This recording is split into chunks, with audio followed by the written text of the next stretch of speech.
Sono cancri che vengono fuori da inceneritori, quindi come si fa ad andare in TV a dire che il rischio è zero, pare zero? And as Tanya pointed out in her introduction, there have been a number of studies which have shown increased cancer rates near incinerators. Come nell'introduzione ci sono molti studi che dimostrano insomma, che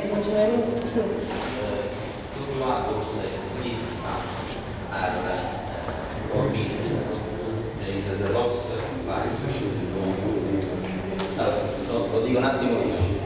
Questi composti, queste stesse sostanze fanno parte di una normativa mondiale che si chiama ROS Compliance, sono 6 elementi. Questi 3 che sono nominati qua sono stati banditi a livello mondiale, non si possono utilizzare più in nessuna applicazione, tranne quella militare ovviamente, perché i militari col fuoco ovviamente ammazzano, quindi ovviamente lo possono utilizzare. Sono banditi da una normativa mondiale, giusto per dirvi che se escono dall'inceneritore ovviamente capirete se sono stati banditi sono pericolosi. Nanoparticles are very difficult to capture. They travel long distances and they remain suspended for long periods of time, and that situation gets worse when you have inversions. And in the Naples area with your mountains and being close to the sea, it's like Los Angeles.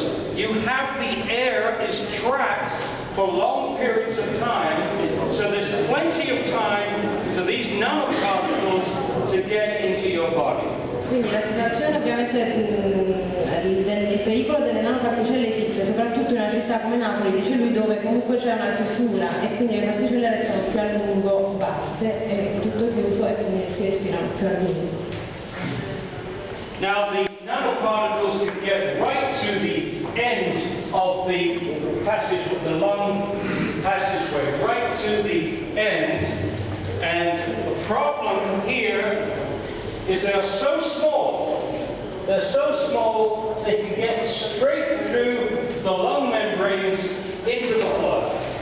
And once they're in the blood, they can go to every tissue in the body and enter every tissue in the body, the lungs, the heart, the kidney, the liver, even the brain, because they can pass through the blood-brain barrier. Here is a nanoparticle in brain tissue, and it contains plumbo, lead, barium, chromium, iron, and silicon. These are not substances that you want in your brain. Queste non sono sostanze che possono nel nostro cervello e queste invece in questa fotografia sono aggregati di piombo, vario piombo ferro che si dice nel cervello. Now let me say something about dioxins. I've studied the issue of dioxins in incineration for 23 years.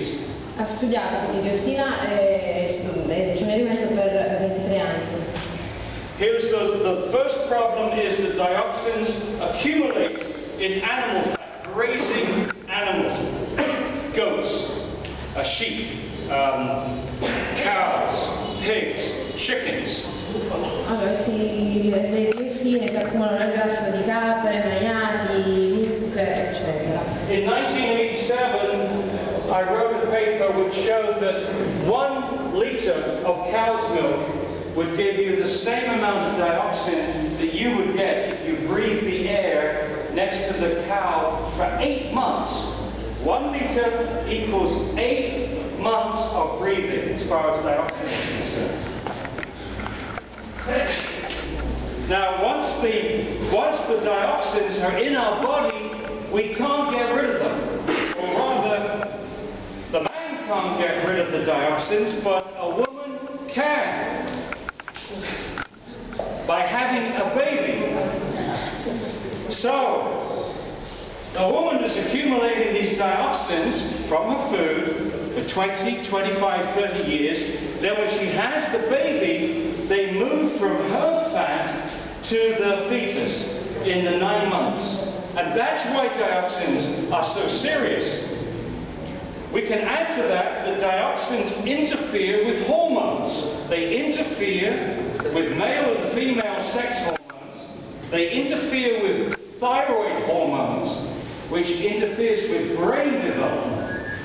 is a terrible thing to do to the fetus. A whole book has been written about this issue of stolen future. È stato scritto un libro intero su le diossine. Yeah. So you need three things to protect you from these facilities. You need strong regulations. You need adequate and scientific monitoring, and you need aggressive enforcement of the regulations. And you laugh, because if either of these are weak, if this is weak and this is weak, it doesn't matter how strong those regulations are, you're not protected. Se uno solo di questi legami non è abbastanza forte, non siamo protetti, perché non reggono nemmeno gli altri due. Now, what has come to light over the last few months is that in Pietrasanta, which is near Lucca, Viareggio in Tuscany, they have found that people have got into the software and altered the emission numbers. And right now there's a police investigation of this company. Do you understand that? And they have, in this incinerator, some of the people in the company have played around with the software and lowered the numbers by... Hanno diminuito i numeri, diciamo i dati delle emissioni all'inceneritore di Pietrasanta, e quindi c'è anche un'indagine in corso. Well, let's now turn to the positive. I want to give you the alternative solution, which is sustainable. It's the Zero Waste 2020 solution. Allora, la soluzione sostenibile che lui propone è la strategia rifiuti zero per il 2020. Now, zero waste, the waste is not a technological problem. It's a problem of organization, education, and industrial design. And zero waste is moving from the back end of waste management to the front end of resource management.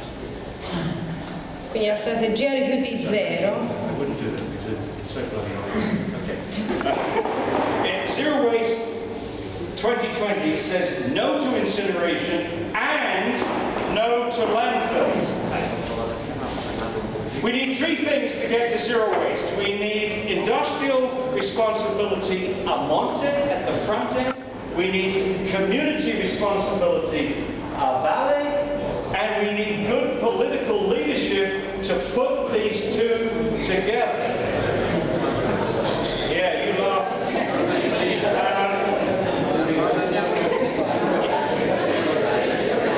Don't give up.